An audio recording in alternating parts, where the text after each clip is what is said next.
Again, sabi niya, kasi I don't think that the President can afford to jail former Speaker Martin Romualdez.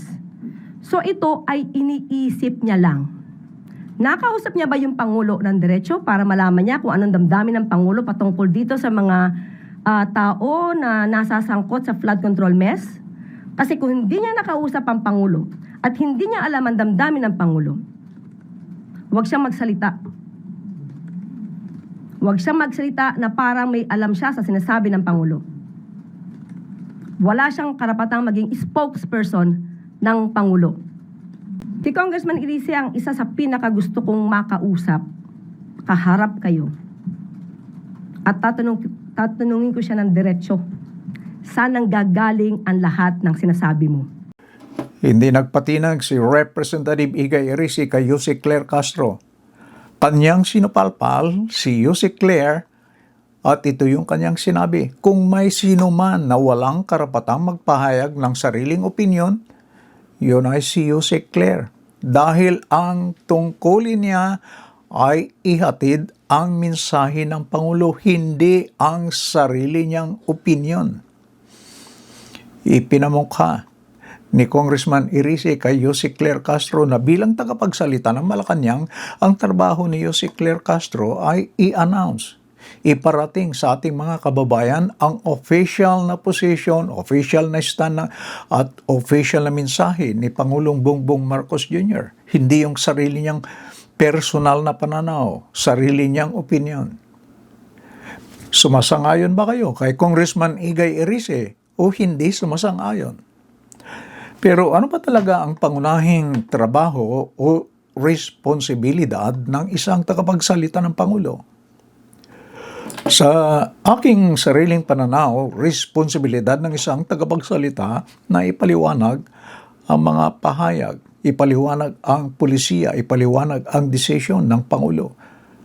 Kapag may bagong batas, may bagong programa, may bagong pulisiya o kontrobersiyang kinasasangkutan ng administration, ang tagapagsalita ang magpapaliwanag kung ano ang posisyon ng Pangulo at kung ano ang ibig sabihin nito.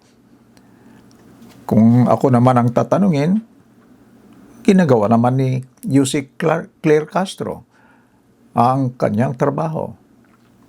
Ipinagtatanggol naman niya ang administration kung binabanatan ito. Ngunit may mga instances na lumalampas siya sa kanyang itinakdang tungkulin dahil nagpapahayag, sumasagot siya ng personal attack sa mga pumupuna sa administration. Instead na ipaliwanag ang issue, sasagutin niya ng personal attack.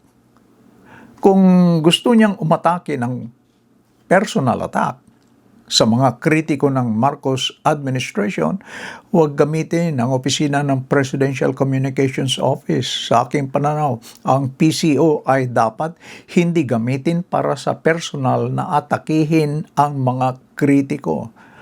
Diba, meron siyang sariling personal na YouTube channel, dapat ang sarili niyang channel ang gagamitin niya para sa mga personal attack laban sa mga kritiko ng administration. Huwag ang PCO. Hindi masama na sagutin ang mga kritiko, pero dapat iwasan ang personal attack. Kaya nga itong si Malutiquia, isang batikang political strategist at may malawak na karanasan sa gobyerno, akademya at political consulting, very critical sa paraan ng pagganap ng tungkulin ni Yusek Castro bilang tagapagsalita ng Malacanang. Ayon kay Malutiquia, the number one cardinal rule of a spokesperson, never be the center of the discussion and don't be easily offended because you represent the institution.